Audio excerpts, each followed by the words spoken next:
Again start कर रहे हैं with chapter number 9 part B of macroeconomics that is budget deficit. Part A में मैंने cover किए थे बजट का मीनिंग, उसके ऑब्जेक्टिव्स और उसके सारे कंपोनेंट्स। इस पार्ट में अपन अलग अलग टाइप के डेफिसिट कवर करने वाले हैं, मतलब revenue deficit, fiscal deficit, primary deficit and then planned and non planned expenditure क्या होता है, उसके बीच का अंतर समझने वाले हैं। स्टार्ट करते हैं सबसे पहले with the meaning of budget deficit. Budget deficit का मतलब क्या होता है? ऐसा situation where budget expenditures of government are greater than budget receipts. ऐसी सारी सिचुएशन जहां पे budget expenditure is greater than budgetary receipts, उसको कहते हैं बजट डेफिसिट। ठीक है, मतलब एक्सपेंडिचर जब ज्यादा होगा इन कंपैरिजन टू रिसीट्स तो वो डेफिसिट का सिचुएशन है। तो अगर मैं बोलूं कि सरप्लस का सिचुएशन कब आएगा, सरप्लस तब होगा जब budgetary receipts are greater than budget expenditures. तो बैलेंस्ड बजट कब होगा? बैलेंस्ड बजट तब होगा जब बजटरी रिसीट्स और बजट एक्सपेंडिचर दोनों बराबर हैं। नाउ 3 तरह के डेफिसिट अपने को कवर करने हैं, revenue deficit, fiscal deficit and primary deficit. Start करते हैं पहले डेफिसिट के साथ, दैट इज रेवेन्यू डेफिसिट। नाम से समझ आ रहा है रेवेन्यू डेफिसिट, यानी कि ऐसा सिचुएशन जहां पे revenue expenditure is more than revenue receipts. Formula wise RD मतलब revenue deficit equals to RE revenue expenditure minus revenue receipts. अब अगर रेवेन्यू डेफिसिट ज्यादा है तो गवर्नमेंट कैसे डील करेगी with this kind of situation? या तो वो अपने खर्चे कम करेंगे या फिर टैक्सेस बढ़ा देंगे, बट ये दोनों सिचुएशंस इतनी फेवरेबल नहीं होती for the welfare of the people. तो that is why revenue deficit के जो 2 बहुत प्रोमिनेंट इम्प्लीकेशंस होंगे वो ये हैं, गवर्नमेंट बोरोइंग लेगी। बोरोइंग किस किस से ले सकती है? या तो जनरल पब्लिक से, RBI से, या रेस्ट ऑफ द वर्ल्ड से।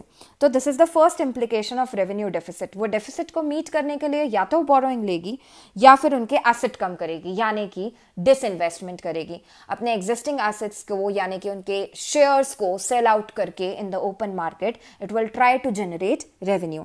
These are the 2 implications of revenue deficit. दूसरे पे आते हैं जो बहुत ज़्यादा इंपॉर्टेंट है, दैट इज फिस्कल डेफिसिट। इसके न्यूमेरिकल्स भी पूछे जा सकते हैं। This is very very very important topic. Now fiscal deficit का मतलब होता है excess of total expenditure, that is revenue plus capital over total receipts except borrowings. जितना भी टोटल एक्सपेंस है, भले ही वो रेवेन्यू नेचर का हो या कैपिटल नेचर का हो, माइनस अगर उसमें से हम कर दें सारी रिसीट्स, उन रिसीट्स में एक चीज ऐड नहीं होगी, दैट इज बोरोइंग्स, तो वो कहलाएगा fiscal deficit. Fiscal deficit equals to budget expenditure minus budget receipts other than borrowings. तो अल्टीमेटली फिस्कल डेफिसिट का एक और फॉर्मूला हो सकता है, that is fiscal deficit equals to borrowings. ठीक है, फिस्कल डेफिसिट के भी बहुत सारे इम्प्लीकेशंस हैं। मतलब अगर अपना टोटल खर्चा बहुत ज़्यादा है और अपनी टोटल रिसीट्स कम है और इस वजह से अपने को बोरोइंग्स लेनी पड़ती हैं, तो इसके बहुत सारे इम्प्लीकेशंस होंगे। सबसे पहला इम्प्लीकेशन इन्फ्लेशनरी स्पाइरल। इन्फ्लेशन मतलब प्राइसेस का बढ़ना।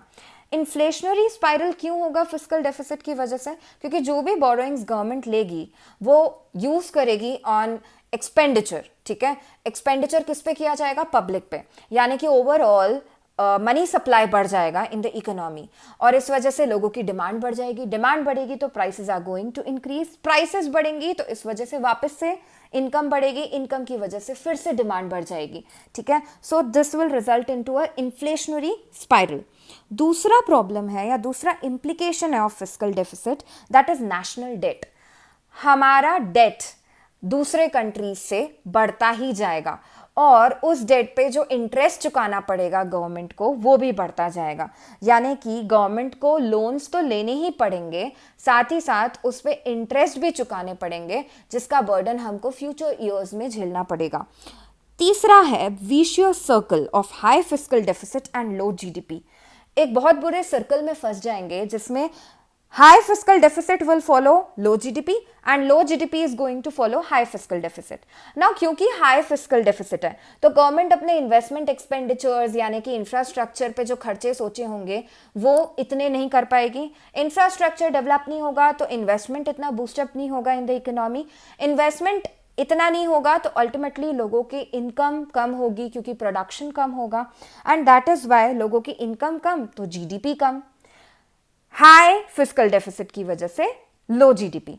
लेकिन रिवर्स सिचुएशन भी ऑपरेट होगी, मतलब लो जीडीपी की वजह से भी हाई फिस्कल डेफिसिट होगा, क्योंकि जीडीपी कम है तो अल्टीमेटली लोगों से ज़्यादा रेवेन्यू जनरेट नहीं हो पाएगा, मतलब टैक्स क्योंकि ज़्यादा नहीं रख पाएगी गवर्नमेंट, तो revenue generated from people will be low. तो अगर रिसीट्स कम होगी गवर्नमेंट की तो एक्सपेंसेस तो उतने ही हैं, रिसीट्स कम हो जाएंगी तो automatically it will result into high fiscal deficit. तो this is a vicious circle जहां पे हाई फिस्कल डेफिसिट की वजह से लो जीडीपी है एंड लो जीडीपी की वजह से हाई फिस्कल डेफिसिट है। अगली सिचुएशन है क्राउडिंग आउट। क्राउडिंग आउट मतलब अगर गवर्नमेंट को बोरोइंग्स लेनी पड़ती है क्योंकि फिस्कल डेफिसिट ज़्यादा है, तो ऐसे केस में it can take borrowings from money market. Money market में जितनी भी लिक्विडिटी है अगर गवर्नमेंट उसमें से बोरोइंग्स ले लेती है तो ऐसे केस में जो भी बाकी प्रोड्यूसर्स हैं उनके पास कम पैसे पहुंच पाएंगे, इस वजह से ओवरऑल इकोनॉमी में इन्वेस्टमेंट कम होगा, इन्वेस्टमेंट कम तो प्रोडक्शन कम, प्रोडक्शन कम तो ऐसे केस में एम्प्लॉयमेंट कम, एम्प्लॉयमेंट कम तो income come. So this is crowding out की सिचुएशन क्योंकि बहुत सारी liquidity government has used for its own purpose. And finally erosion of government credibility, यानी कि गवर्नमेंट की image in the international market will spoil अगर उसकी बोरोइंग ज़्यादा है, यानी कि उसके फिस्कल डेफिसिट ज़्यादा हैं, तो ऐसे केस में foreigners will not be interested in making investments in are country. So these are the 5 very important implications of fiscal deficit. Please do not leave this topic before your exam. Coming on to next kind of deficit, that is primary deficit. Primary deficit is the difference between fiscal deficit and interest payment. Formula wise fiscal deficit में से अगर मैं interest के payments हटा देती हूँ तो मुझे primary deficit मिल जाता है। Primary deficit it indicates what, primary deficit निकालते ही क्यों हैं, ताकि हमको गवर्नमेंट बोरोइंग्स मिल पाए on account of current year expenditure and current year government receipts. मतलब इस साल के जो भी खर्चे और जो भी रिसीट्स की वजह से बोरोइंग्स हैं वो हमको पता लग पाए, इसीलिए हम कैलकुलेट करते हैं प्राइमरी डेफिसिट। इसके इम्प्लीकेशन सारे सेम रहेंगे जैसे फिस्कल डेफिसिट में थे, द ओनली डिफरेंस इज इसमें इंटरेस्ट का बर्डन कैलकुलेट नहीं होता है, ठीक है। Now coming on to the last thing, that is planned and non-planned expenditure क्या होता है।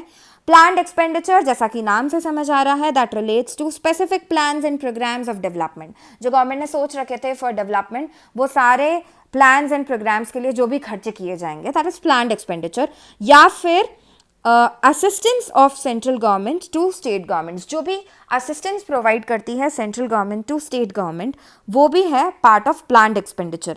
नॉन प्लान्ड एक्सपेंडिचर क्या होते हैं, बिल्कुल उल्टी डेफिनेशन है, they are not related to specific plans and programmes of development और they are not related to assistance of central government to state government. So this is it with this chapter. Fiscal deficit के calculations मतलब उसके numericals करना मत भूलना। Thank you for watching the video. For any kind of queries or any kind of doubts, you can post in the comment section.